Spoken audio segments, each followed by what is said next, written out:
Bismillahirrahmanirrahim. Assalamualaikum warahmatullahi wabarakatuh. Alhamdulillah. Terima kasih para pemirsa di rumah yang sudah setia menyaksikan kami dalam program Majelis Sore, Majelis Kita Semua. Seperti biasa, insya Allah kami akan menayangkan kepada Anda berkaitan dengan bahasan-bahasan yang seputar dengan kajian-kajian Islami, tentunya bersama dengan dari akademisi UIN Antasari Banjarmasin. Dan pada kesempatan kali ini kita sudah bergabung, lalu kemudian juga beliau datang ke studio Duta TV. Ini ada Bapak Dr. Khairul Hudaya MAG. Assalamualaikum.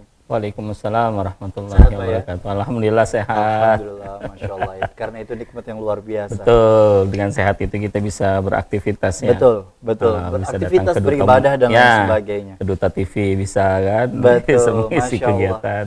Dan pada kesempatan kali ini di bulan Juni ya pemirsa ya, di bulan Juni 2023 masyarakat, keluarga, rekan, sahabat atau bahkan diri sendiri ini sudah mulai berangkat haji, untuk menunaikan ibadah haji.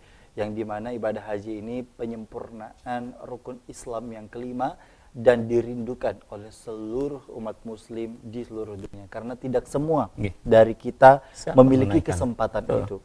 Ada yang kemudian juga dan ini tidak terbatas akan indikatornya begitu Pak ya. Terlepas dia kaya, terlepas dia terkenal, terlepas apapun itu yang kemudian juga menjadi kendala ketika belum ada panggilan yang istilahnya orang Banjar bilang belum dikiau oleh Allah gitu ya untuk bisa berangkat ke tanah suci, maka ada saja halangan-halangan atau was-was di dalam diri atau secara eksternal yang kemudian juga dalam segi urusan, dalam segi biaya, dalam segi mental atau bahkan kesehatan yang seringkali menjadi kendala untuk bisa seseorang itu batal atau bahkan memiliki penundaan untuk bisa berangkat ke tanah suci. Apalagi kita tahu daftar haji hari ini kan berpuluh-puluh tahun. Nah, dengan kondisi hari ini kita akan membahas berkaitan dengan adab untuk bisa seseorang naik haji. Karena terkadang di dalam penunaian ibadah haji ini sendiri memang kita tahu ada beberapa rangkaian aktivitas yang harusnya kita lakukan, baik itu wukuf, kemudian juga tahallul, lalu kemudian tawaf, sa'i dan lain sebagainya. Yang kita pelajari terkadang di sekolahan, baik itu sekolah pesantren begitu ya atau sekolah biasanya di TK Al-Qur'an yang sudah dipelajarkan untuk anak-anak kita tercinta. Kita mau mendengar terlebih dahulu secara umum tema yang akan menjadi bahasan kita hari ini, yakni adab dalam berhaji. Seperti apa sebenarnya? Boleh disampaikan oleh Pak. Terima kasih. Bismillahirrahmanirrahim. Assalamualaikum warahmatullahi wabarakatuh. Waalaikumsalam. Alhamdulillah wassalatu wassalamu ala Rasulillah wa ala alihi wa ashabihi ajmain, amma ba'du. Yang pertama, kita sangat bersyukur sekali atas nikmat yang Allah berikan. Kemudian salawat serta salam semoga selalu tercurahkan kepada junjungan kita Nabi Muhammad sallallahu alaihi wasallam. Dan alhamdulillah di akhir-akhir beberapa hari terakhir ini saudara-saudara kita yang sudah mendapatkan, kalau orang Banjar ya, yang sudah mendapatkan panggilan, mereka sudah mulai berangkat untuk menunaikan ibadah haji. Nah, mungkin di Banjar ini sudah mulai beberapa tahap itu sudah mulai berangkat. Memang di dalam Al-Qur'an itu apakah mereka yang tidak berhaji itu tidak dipanggil, atau mereka yang tidak berhaji itu sementara dia mampu, dia tidak menunaikan panggilan. Nah, sama seperti halnya kita mendengar azan. Azan itu sebenarnya kita mendengar, kita mampu, kita bisa berangkat, tapi kemudian hati kita tidak terpanggil. Apakah Allah tidak memanggil kita atau sebenarnya kita tidak memenuhi panggilan? Memang sejak dari dahulu, sejak Nabi Ibrahim itu sudah diperintahkan oleh Allah untuk memanggil orang-orang muslim berhaji itu. Wa adzin fin nasi bil hajj ya'tuka rijalan wa ala kulli dhamirin ya'tina min kulli fajjin amik. Kata Allah di dalam Quran surah Al-Hajj itu panggil itu. Orang-orang itu untuk berhaji. Kemudian apa? Nabi Ibrahim itu memanggil untuk berhaji. Nanti orang akan datang, baik dia rijalan, baik dia dengan jalan kaki, baik dia dengan mengendarai unta, baik dia dengan mengendarai fasilitas-fasilitas yang mungkin pada saat ini beragam fasilitas-fasilitas. Sarana-sarana yang digunakan oleh kaum muslim untuk berhaji. Nah kemudian baik yang dari orang yang dekat, baik orang yang jauh nanti akan datang semua ke Mekah itu dengan panggilan Nabi Ibrahim. Artinya apa? Setiap muslim sebenarnya sudah terpanggil untuk melakukan ibadah haji. Nah yang tidak itu adalah yang mereka tidak mampu, baru mereka mungkin bekalnya belum cukup, di jalannya tidak aman, sama seperti halnya kita beberapa tahun sebelumnya ada musibah corona misalnya.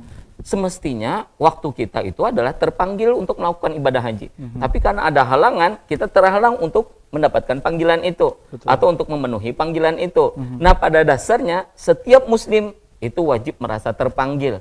Terutama mereka yang cukup bekalnya, ada hartanya, keadaannya sehat, kemudian di jalan aman dan di tempat aman. Itu semua wajib terpanggil itu.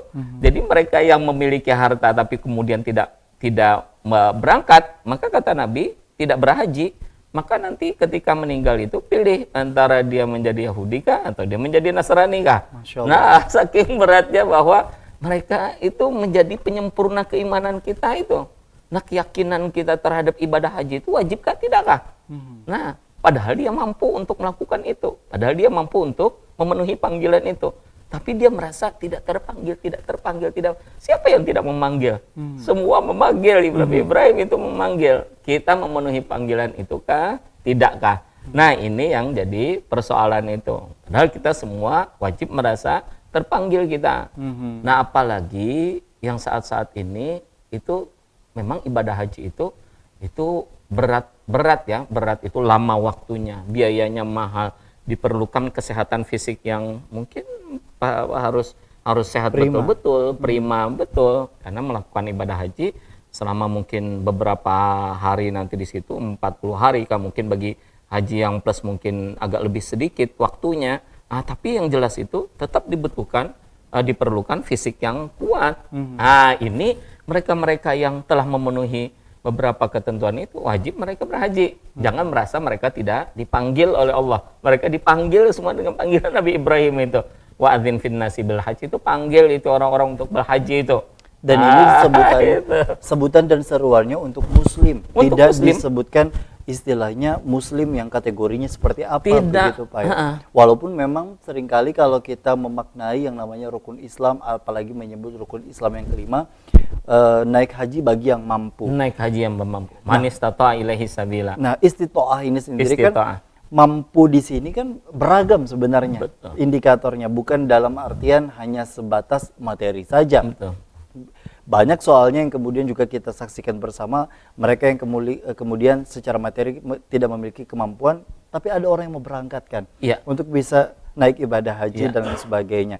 Artinya kan makna istita'ah ini sendiri luas sebenarnya cakupannya. Tapi kalau bagi mereka yang istilahnya dalam hal ini begitu Pak, menunda yang tadi disampaikan, walaupun sebenarnya sudah secara materi sudah siap, lalu kemudian juga kesehatan mental dan lain sebagainya, namun terkadang ada perasaan was-was atau kemudian juga takut dengan gelar haji, lalu kemudian harus sesuai dengan tingkah laku kemudiannya dan lain sebagainya, sehingga banyak yang kemudian juga menunda atau bahkan mengurungkan niatnya untuk ibadah haji dan memilih opsi lain adalah ibadah umroh. Padahal kalaupun memang ibadah umroh itu kemudian juga dilakukan, tidak menggugurkan kewajiban begitu kan Pak ya, untuk bisa menunaikan ibadah haji. Seperti apa tanggapannya dengan fenomena ini? Ya, memang haji itu, orang yang berhaji itu sebenarnya kan kemuliaannya sangat besar itu. Tidak ada balasan bagi haji yang mabrur itu, kata Nabi, kecuali surga. Haji yang mabrur itu adalah haji yang bir. Bir itu mendapatkan dia banyak kebaikan dia. Jadi orang yang berangkat haji kemudian dia menunaikan ibadah haji dengan penuh keikhlasan, dengan penuh kepatuhan, dengan penuh penghayatan, dengan penuh persiapan. Dia menyiapkan diri untuk mendatangi panggilan Allah itu. Nah kemudian dia laksanakan itu dengan baik, dengan penuh keikhlasan, dengan penuh ketundukan, kepatuhan. Dia jalankan, dia akan mendapatkan kebaikan-kebaikan. Nah yang kebaikan itu kata Nabi, yang haji mabrur itu, memang salah satu cirinya itu adalah apabila orang itu kembalinya atau pada saat dia kembali setelah melaksanakan ibadah haji, itu terjadi perubahan dalam dirinya, perubahan untuk menjadi lebih baik. Tapi jangan beranggapan bahwa saya tidak sulit untuk berubah katanya. Saya banyak maksiatnya, saya banyak dosanya, saya banyak ini. Justru pada saat kita berhaji itu kesempatan kita untuk berdoa, memohon. Mudah-mudahan Allah mengubah sifat kita. Nah, lalu kita memperbaiki diri. Lalu kapan lagi kita, yang pertama kapan lagi kita bisa berubah? Kapan lagi kita bisa memohon? Kapan lagi kita bisa mendapatkan petunjuk untuk menjadi lebih baik lagi? Kalau kita tidak melaksanakan ibadah haji. Nah, kalau kita menganggap semua orang itu mesti ada dosanya dia. Betul. Kalau menganggap bahwa setiap kita ini tidak layak untuk berhaji karena masih berdosa, tidak ada yang layaknya. Mungkin hanya beberapa orang saja yang layak. Baik. Tapi niat kita itu adalah niat menunaikan kewajiban ikhlas. Ikhlas itu yang ikhlas kemudian itu, juga itu harus nanti kita capai bersama. harus kita betul-betul. Jadi syarat yang pertama orang berhaji itu adalah dia harus memantapkan niat dalam hati itu, dia harus ikhlas. Dia harus ikhlas. Dia ya. harus haji itu Meyakinkan niatnya ibadah. gitu ya. Niatnya ibadah. Nanti kata Nabi itu di akhir zaman itu nanti akan ada 4 kelompok. Nah, kalau 4 kelompok ini yang kemudian nanti 4 akan kelompok kita bahas nanti ya, kata Pak, ya? Nabi. Iya, betul. Nanti 4 kelompok ini tipikal orang-orang yang berhaji itu apa-apa saja nanti kata Nabi selain orang-orang yang ikhlas itu. Ini yang di Baik. luar orang-orang yang ikhlas itu. Baik. Nah, nanti muncul akan 4 kelompok itu kata Nabi itu. Apa saja dan siapa saja 4 kelompok yang kemudian juga disebutkan oleh Nabi, terutama bagi mereka yang menunaikan ibadah haji ini sendiri. Ini insya Allah bisa menjadi ilmu bagi kita semua. Kita nanti akan tanyakan di segmen 2. Tetaplah bersama kami dalam program Majelis Sore, Majelis Kita Semua.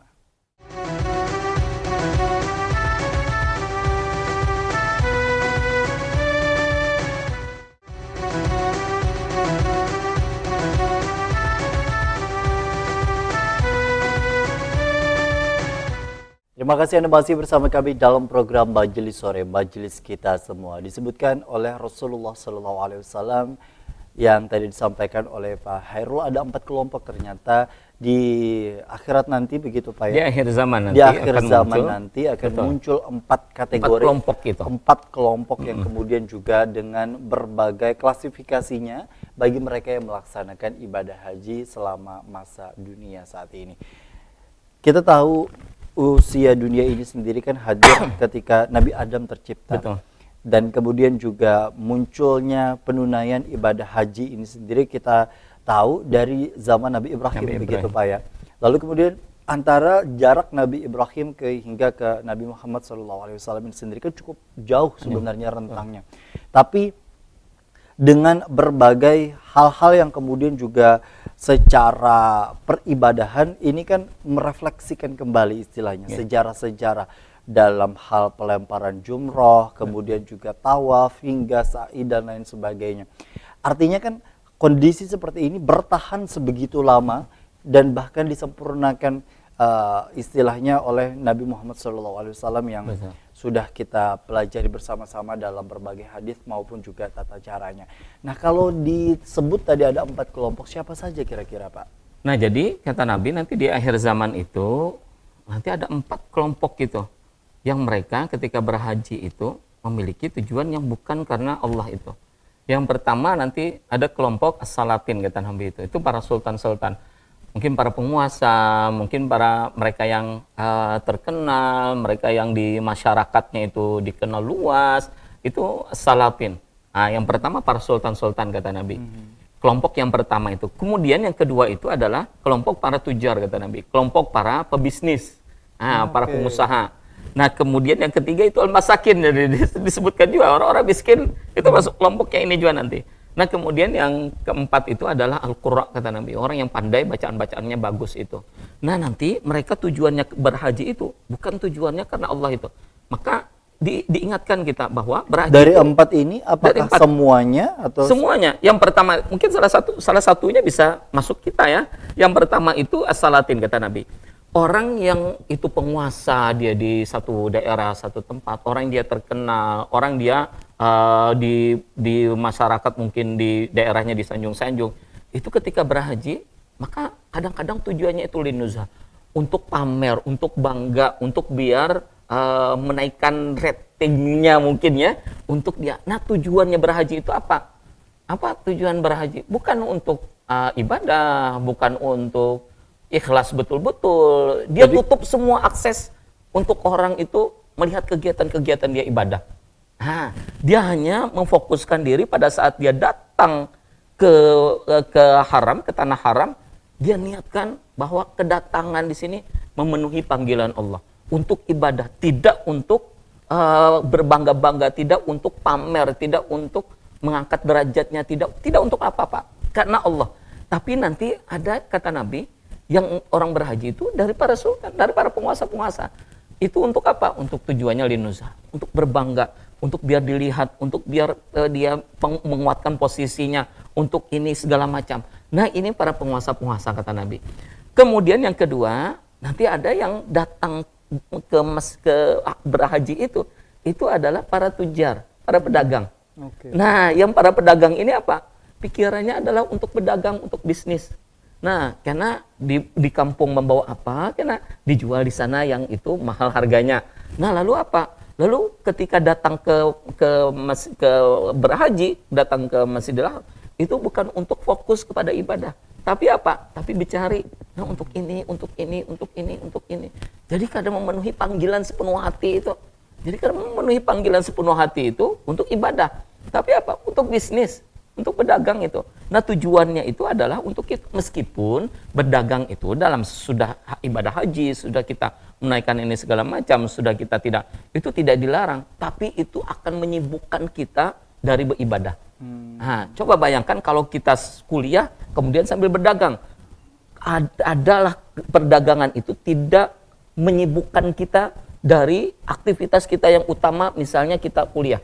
Meskinya itu bila kita bekerja kah, bila kita berdagang kah, bila kita berusaha kah, apakah itu mesti akan memotong waktu kita untuk kita kuliah. Dan demikian juga berhaji, yang mestinya itu kita fokuskan untuk ibadah, ketika kita niat kita juga untuk berdagang, nah waktu kita yang semestinya digunakan untuk ibadah itu akan banyak hilang, fokus kita itu hilang, kemudian dipakai untuk berdagang. Nah, nanti orang yang banyak yang itu niatnya untuk berdagang kata Nabi.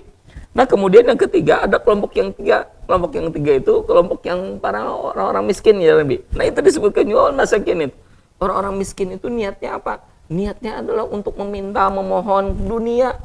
Nah, ya Allah sugihkan, ya Allah mudahkan usaha, ya Allah lancarkan ini, ya Allah berikan jodoh, ya Allah ini. Untuk yang dunia aja Nabi. Nah, itu yang apa? Yang orang-orang miskin. Ya Allah lancarkan usaha, ya Allah mudahkan usaha, ya Allah berikan banyak duit, ya Allah berikan. Tapi lupa dengan doa akhiratnya ini. Kenapa? Karena datang dari kalangan orang-orang yang susah, orang miskin. Nah, lalu apa? Lalu niat datang ke situ itu untuk biar rezekinya lancar, biar rezekinya mudah, biar ini. Nah, itu yang masakin. Kemudian ada yang keempat kata Nabi, yang kurang. Yang kurang itu bacaannya bagus, ininya bagus segala macam. Lalu apa? Lalu datang ke sana biar mereka itu didengar di sum'ah, biar mereka itu didengar, nanti ada dia mengaji di situ. Mungkin dia bikin YouTube, mungkin dia kemudian di Masjidil Haram, di ke depan Ka'bah atau di pelatarannya atau segala macam. Kemudian dia mengeluarkan suara bagusnya biar didengar oleh orang lain. Nah, artinya niat datang itu semua keduniaan kata Nabi. Niat itu keduniaan itu. Nah, termasuk yang disinggung oleh Al-Ghazali itu adalah orang yang mereka yang menghajikan orang lain, tapi niatnya haji itu adalah untuk mencari duit itu. Nah, tapi kalau dia mendapatkan rezeki itu untuk dia berhaji, agar dia berhaji, nah itu tidak masalah. Meskipun tidak ada masalah juga karena membantu kita. Tapi kalau niatnya adalah untuk bercari berhaji, nah siapa yang hendak membadalkan? Nah, seorangan kita, kemudian kita 2, 3, sampai 5, sampai berapa orang aja, kita aja satu yang ambil seberatan. Padahal kada boleh. Nah, karena niatnya memang untuk bercari. Nah, barang siapa yang niatnya untuk bercari berhaji, nah itu niatnya untuk dunia. Nah, makanya orang yang berhaji itu yang pertama itu harus kita bersihkan niat dulu. Ini datang ke tanah haram ini, datang berhaji ini, datang untuk memenuhi panggilan Allah ini, untuk apa kita datang ini? Sama halnya kita datang ke masjid untuk memenuhi panggilan sholat itu. Apa niat kita? Apakah niat kita itu biar terlihat orang alim karena kita sering datang ke masjid? Apakah niat kita itu biar kita terlihat orang yang baik karena kita ini? Atau niat kita itu untuk ibadah? Nah, bila kita niat untuk ibadah, persiapan kita pun dari rezeki yang halal. Nah, maka kata Imam Ghazali itu yang pertama itu adalah rezekinya harus halal dulu. Nah, kemudian yang kedua itu dari rezeki yang halal itu niatkan kita dalam berhaji itu ikhlas kita ibadah, ikhlas kita memenuhi panggilan Allah. Jangan kita bercabang pikiran kita itu. Karena setiap bercabang itu akan memalingkan kita dari ibadah yang pokok. Nah, kan mestinya seperti itu terus. Bila kita ada ibadah itu ibadahnya bercabang, banyak kita gawian. Itu fokuslah, kita mulai ke fokus. Nih, karena habis ini anu. Nah, karena konsentrasi lagi kita. Sementara ibadah haji itu adalah perlu fokus kita. Betul. Nah, perlu fokus itu kita ikhlas kita kan? Betul. Ikhlas dengan rezeki yang ada, ikhlas dengan posisi yang ada, ikhlas dalam menjalankan ibadah haji. Jadi kita ada berpikiran. Apakah dari 4 kategori yang kemudian juga disebutkan ini bisa berlaku juga bagi mereka yang melakukan ibadah umroh begitu Pak ya? Betul. Yang tentunya juga hari ini kan banyak sekali istilahnya tanpa melihat kondisi fenomena hari ini begitu ya. Ada yang kemudian juga sampai bikin konten bagaimana cara foto di depan Ka'bah dan lain sebagainya. Ya. Memang kembali lagi kepada niatnya mereka. Kita tidak pernah tahu yang namanya isi hati seseorang, tapi sebagai pembenahan diri begitu Betul. Pak.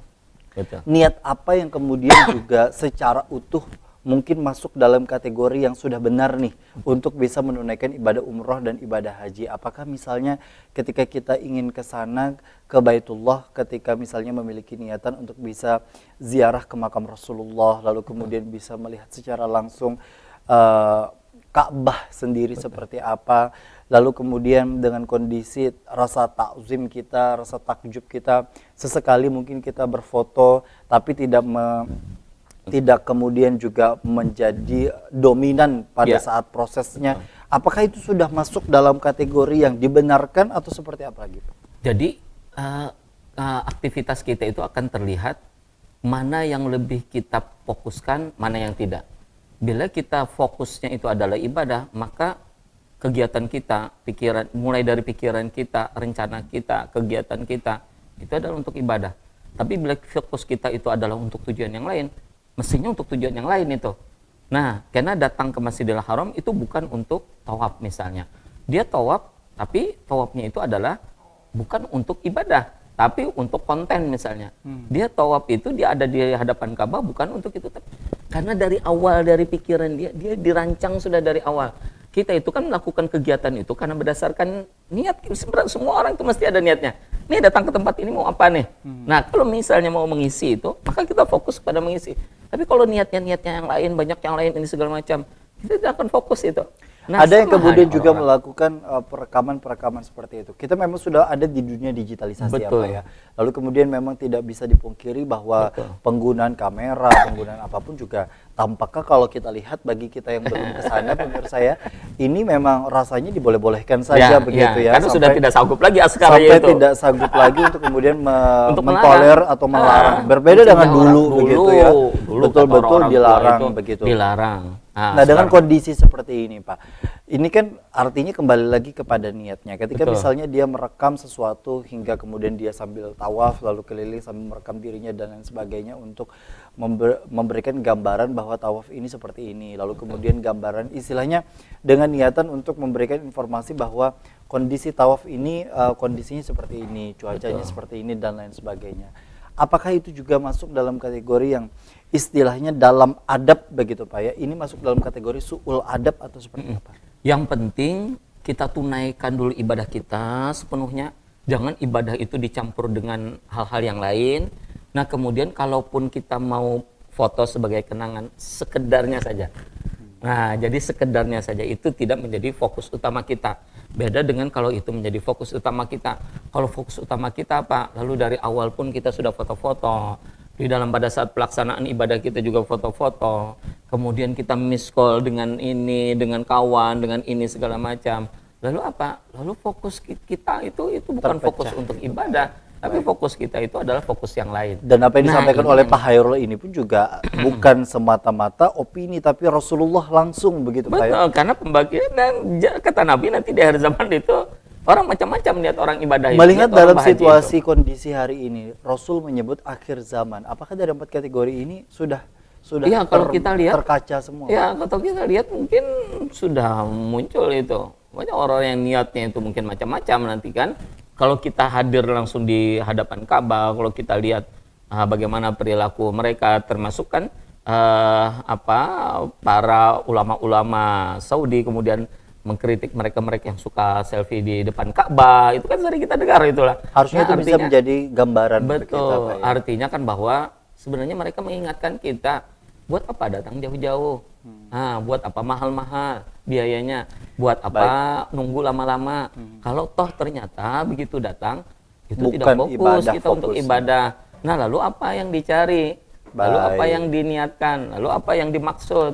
Dan kemudian para ulama yang kemudian juga kita dengar hari ini di berbagai ceramahnya di Arab Saudi itu menyebut, intinya itu bisa menjadi muhasabah untuk diri kita Betul, masing-masing, Pak, ya. betul. Terlepas apapun yang kemudian juga menjadi perkembangan atau kemudian orang lain melakukan hal itu dengan niatnya masing-masing, kita tidak bisa mengontrol untuk orang lain, tapi paling tidak ini bisa menjadi kontrol untuk diri kita. Dan bukan berarti juga bagi mereka yang melakukan perekaman dan lain sebagainya, kita bisa mudah untuk menyebut itu masuk dalam kategori haji yang tidak diterima atau tidak, karena sekali lagi yang menentukan diterima atau tidaknya itu hanya Insya Allah, Allah begitu tahu. Pak, ya. Betul. Yang tentunya juga menjadi bagian dalam diri kita. Fokus dalam peribadahan itu yang menjadi kunci utama.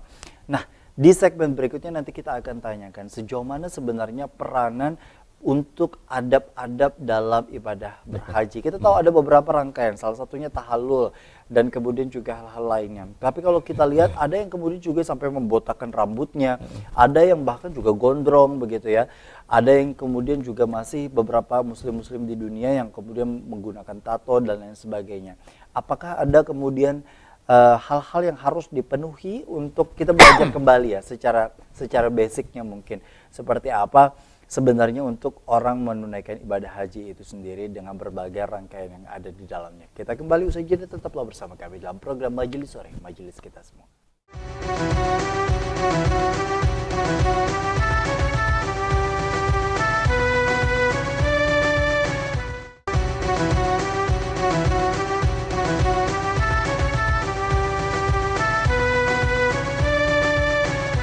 Terima kasih Anda masih bersama kami dalam program Majelis Sore, Majelis Kita Semua. Kembali kepada dasarnya, kalau kita bicara mengenai rangkaian ibadah haji, Pak, boleh sedikit kita ulas kembali begitu secara singkat apa saja hal-hal yang mungkin dirasa perlu. Yang membedakan sebenarnya kan kalau di antara ibadah umrah dan haji kan adalah wukuf, Wukuf, Pak, ya. iya. Nah, kalau orang yang kemudian juga masyarakat hari ini perlu memahami makna wukuf atau arti wukuf itu sendiri, aktivitasnya itu ngapain sih, Pak? Jadi kan wukuf itu kan berhenti ya, wukuf di Arafah itu artinya orang yang di situ yang diamalkan itu apa? Berzikir. Orang mendengarkan nasihat-nasihat khutbah wukuf itu. Nah, kemudian banyak-banyak mengingat Allah di situ.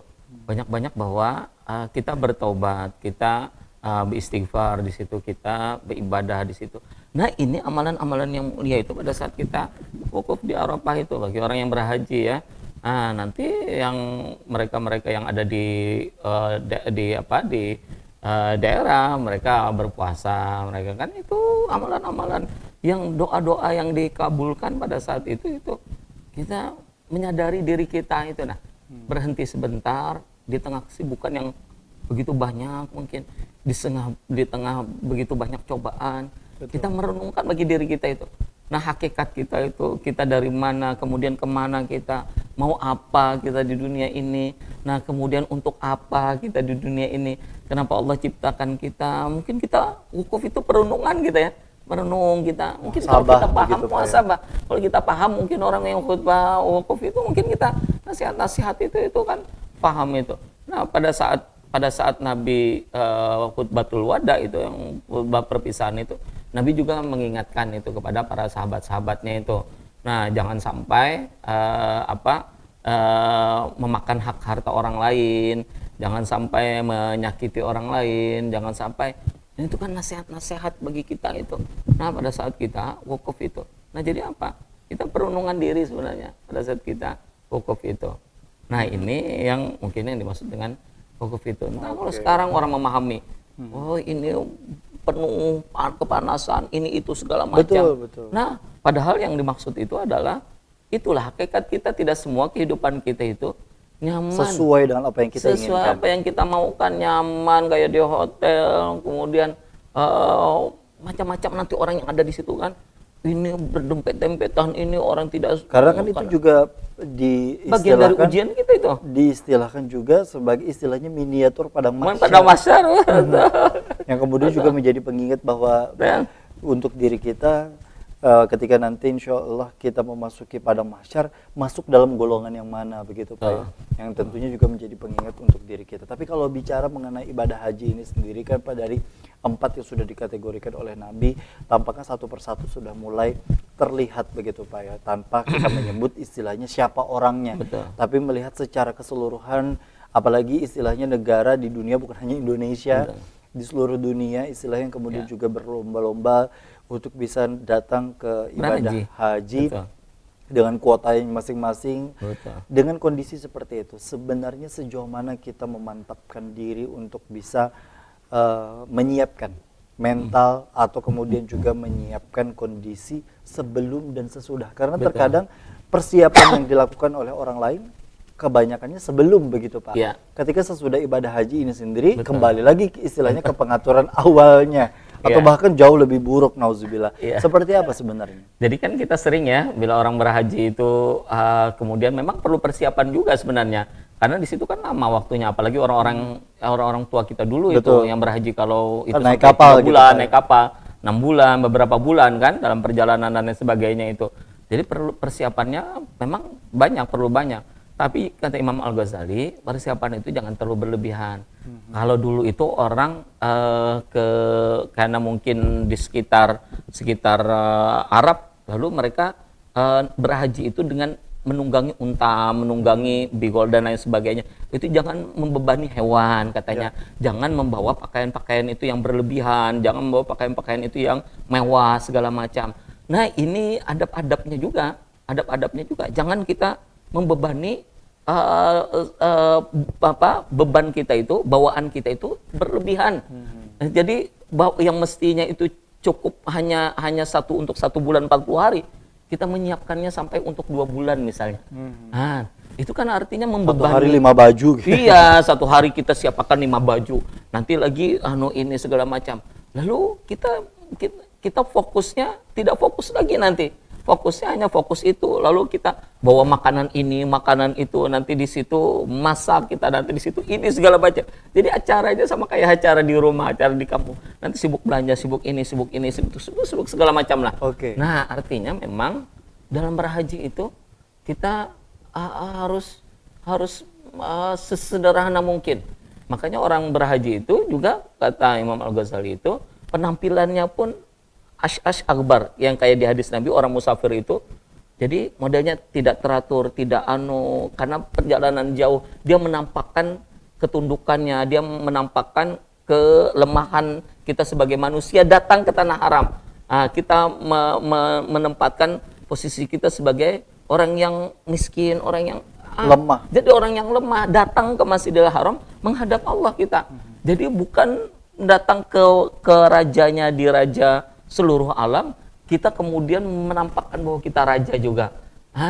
Jadi melepas segala identitas kita, melepas segala atribut yang sudah ada. Yang ada di kita di kampung itu. Nah, itu yang kita siapkan, itu yang kita bawa, itu yang kita. Nah, ini adab, termasuk bagian adab kita persiapan berhaji itu, kata Imam. Seringkali ketika kita berbicara mengenai ibadah haji, erat kaitannya juga dengan ibadah umroh begitu. Banyak orang yang kemudian juga melakukan ibadah umroh bukan semata-mata hanya untuk ibadah, tapi juga wisata ternyata, Pak. Iya. Nah, sejauh mana sebenarnya pergeseran antara yang betul-betul ibadah ke arah wisata ini sendiri, dan akhirnya kan ini menjadi tren tersendiri begitu bagi sebagian orang, untuk kemudian juga ketika misalnya sudah, apalagi yang kemudian juga memiliki kemampuan dan kecukupan, dirasa sudah perlu healingnya ke beberapa tempat, beberapa negara, atau beberapa dan salah satunya dengan umroh itu tadi, umroh untuk plus mendekatkan diri dan lain sebagainya. Sejauh mana sebenarnya pergeseran zaman dulu dengan zaman sekarang? Ya, jadi kan memang ada dua ya. Kalau kita musafir itu mubah hukumnya ya, kalau dari aspek hukum. Nah, kemudian kalau kita jalan-jalan, kalau kita melihat keindahan alam, itu untuk mengagumi ciptaan Allah, itu hukumnya mubah saja, kita boleh, Baik. boleh saja. Tapi kalau kita umroh haji itu untuk ibadah. Jadi memang porsinya itu berbeda. Kalau kita haji kemudian atau kita umroh, kita niatkan itu untuk jalan-jalan, kita niatkan itu untuk wisata, kita niatkan itu untuk apa? Bukan untuk ibadah. Nanti bergeser itu makna dari ibadah itu. Lalu apa? Kita hanya fokus kepada ibadah. Nih kita jalan-jalan sekarang kita ke Taif, jalan-jalan kita melihat ini, melihat itu, melihat ini segala macam. Lalu apa? Ibadah kita selama di Masjidil Haram, kita tawaf, kita kemudian banyak sholat di situ. Karena sholat di Masjidil Haram itu kata Nabi, kelipatannya 100.000 kali dibandingkan Betul. dengan di luar Masjidil Haram. Kemudian kalau di Masjid Nabawi itu 1000 kali. Itu yang mestinya kita manfaatkan untuk ibadah, itu ibadah. Baik. Nah, tapi kalau kita niat kita wisata, lalu begitu datang ke situ, kita akan nanyakan mana tempat-tempat yang bagus untuk jalan-jalan, mana tempat-tempat kita untuk santai-santai, mana tempat itu. Lalu apa? Konsentrasi kita bukan untuk ibadah. Bukan berarti itu wisata. bukan berarti itu boleh kalau- dilarang begitu, bukan Pak, ya. itu dilarang. Tapi bukan kembali lagi kepada niat bahwa berangkat ke sana karena ibadah, kemudian juga untuk kita ibadah, bukan untuk Baik. wisata kita. Itu yang kemudian jadi juga menjadi kuncinya. Nah, boleh-boleh saja sebenarnya, tidak dilarang. Atau kita umrah plus misalnya, nanti ada ke Yaman, ada ke Mesir, Turki. ada ke Turki, sekarang itu ada ke Palestina. Ya. Itu boleh-boleh saja.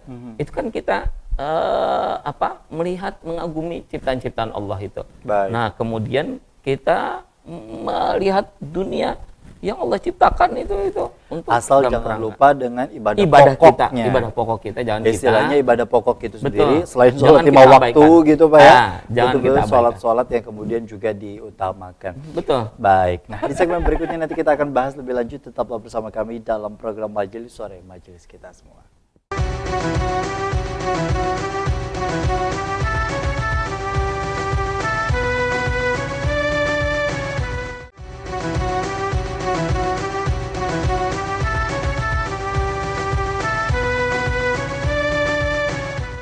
Terima kasih Anda masih bersama kami dalam program Majelis Sore, Majelis Kita Semua. Nah, ketika kita memahami adab dalam berhaji, tentu insya Allah menjadi persiapan untuk kita sebelum melangsungkan ibadah haji. Walaupun ada beberapa hal yang harus dipenuhi dalam hal materi, kesiapan mental, fisik, dan lain sebagainya. Insya Allah berkat niat yang baik, kemudian untuk menunaikan dan melengkapkan serta menyempurnakan rukun Islam diri kita, insya Allah Allah mudahkan. Dan itu yang menjadi harapan bagi Betul. kita semua, ya Pak, ya. Ketika kita misalnya sudah menjalankan 4 rukun Islam yang Betul. sudah dijalankan Tinggal satu ini, lagi. tinggal satu Ya. lagi yang kemudian kita selalu Nyempurna kita panjatkan sebagai doanya. rukun. Betul. Bukan hanya istilahnya berkesempatan untuk ke Tanah Suci, karena ke Tanah Suci hari ini bukan tidak mungkin ada jalur opsi untuk umroh begitu, Ya. Pak, ya, tapi Ya. menunaikan ibadah haji Ibadah kan haji betul-betul satu-satunya.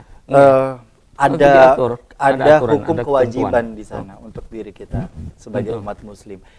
Terakhir, dari apa yang bicara mengenai secara keseluruhan adab-adab berhaji begitu, apa hal-hal yang mungkin patutnya kita persiapkan atau hal-hal yang harus dihindari selain dari dalam diri kita secara niat atau kemudian juga aktivitas-aktivitas yang mungkin memecah fokus konsentrasi dalam beribadah Betul. kita. Jadi salah satu hal yang perlu kita ingat itu bahwa memang ibadah haji itu mengeluarkan banyak biaya, mengeluarkan fisik kita perlu kita siapkan ini segala macam. Jangan sampai kita merasa sesudah kita berhaji kita jual harta kita ini, kemudian tabungan habis misalnya, kita banyak bersedekah di situ kemudian habis kita merasa menggerutu di dalam hati kita, ada rasa penyesalan. Begitu datang kita berhaji, anunya habis harta ini segala macam itu. Nah, kemudian di tempat berhaji, ketika pada saat berhaji mungkin ada sebagian saudara kita juga yang sakit, yang meninggal segala macam. Nah, kemudian dari kita yang sakit, kemudian ada rasa penyesalan misalnya. Nah, ini datang haji malah sakit. Oh, ini datang haji malah repot. Nah, itu harus kita tetapkan lagi, harus kita hindari itu. Harus kita kuatkan lagi bahwa perjalanan ibadah haji apapun yang kita keluarkan selama beribadah haji itu sama dengan kita berjihad itu. Nah, bahkan para ulama itu sering bahwa ketika kita berada di tanah haram itu kita bahkan jangan kita mengendarai kendaraan, tapi kita berjalan itu. Karena setiap langkah itu adalah diberi beribadah, diberi pahala yang lebih besar lagi dibandingkan kita menggunakan bis misalnya. Ini nanti ada yang mengguru itu, oh jaraknya jauh, bisnya lambat, kita jalan apa? Justru itu menjadi peluang ibadah kita ketika kita berhaji. Jadi dalam berhaji itu tinggalkan, kata Allah itu, urusan duniawi yang urusan termasuk al-haju asyhurum ma'lumat, kata Allah itu. Faman farada fala rafata wala fusuqa wala jidala fil hajj. Jangan kita mengucapkan ucapan-ucapan yang kotor, ucapan-ucapan yang itu membuat kita menuju kepada hal-hal yang rafat itu, ucapan-ucapan yang tidak baik, kotor-kotor itu. Wala fusuq, jangan jiwa kita berlaku maksiat di tanah haram itu. Wala jidal, jangan suka berbantah-bantahan, jangan berkelahi. Ini lawan kloter sama kloter berkelahi, lawan pembimbing haji berkelahi. Nah itu bagian daripada adab-adab itu. Nah dijaga hati, dijaga perbuatan, dijaga segala macam, dijaga niat. Jangan sampai kita itu ibadah itu betul-betul harta kita itu untuk apa? Untuk Allah, dari Allah. Nanti kita persembahkan untuk Allah. Jangan merasa menyesal kemudian. Banyak harta habis, banyak ini terjual, banyak ini. Kemudian begitu datang haji, karena harta ini segala macam. Itulah pengorbanan kita untuk berhaji itu sama dengan nilainya kita berjihad. Nah, berjihad di jalan Allah itu. Kita sakit, itu merupakan bagian dari jihad kita itu. Dalam untuk memenuhi rukun kita yang kelima itu, rukun ibadah haji itu kita, rukun Islam kita itu artinya kita dengan penuhi. kondisi seperti itu Jangan kita meluruskan niat, jangan kita merasa menyesal. Justru kita harusnya merasa bersyukur. Kita diberi kesempatan itu untuk berhaji, ibadah haji itu. Karena tidak semua orang itu bisa melaksanakan ibadah haji. Sampai ibaratnya sudah meninggal pun istilahnya banyak orang yang kemudian juga tidak berkesempatan untuk ibadah haji. Baik. Nah dengan kondisi seperti itu, ini bisa menjadi pengingat untuk kita semua, karena terkadang hati kita tidak bisa mengontrol, apalagi ada nafsu di dalamnya, ada kemudian juga godaan dari setan untuk kemudian ada muncul keakuan di dalam diri, atau kemudian juga ingin sekali dianggap untuk bisa memiliki kekuatan setelah beribadah haji, lalu kemudian juga ingin dianggap orang yang kemudian memiliki kemampuan untuk bisa beribadah haji. Tinggalkan itu semua berarti untuk kemudian meluruskan niat itu semua, dan kemudian betul-betul menjalankan apapun yang menjadi kendala atau tantangan pada saat ibadah haji. Anggap itu menjadi bagian yang insya Allah menjemput akan nilai-nilai ibadah di mata Allah dan di sisi Allah. Apalagi untuk bisa ziarah ke makam Rasulullah, tokoh yang paling kita rindukan, yang paling kita cintai, yang tentunya juga bisa menjadi ziarah yang kemudian juga bisa kita harapkan syafaat dari beliau hingga akhir hayat nanti. Masya Allah. Terima kasih Pak Dr. Sama-sama. Terima kasih juga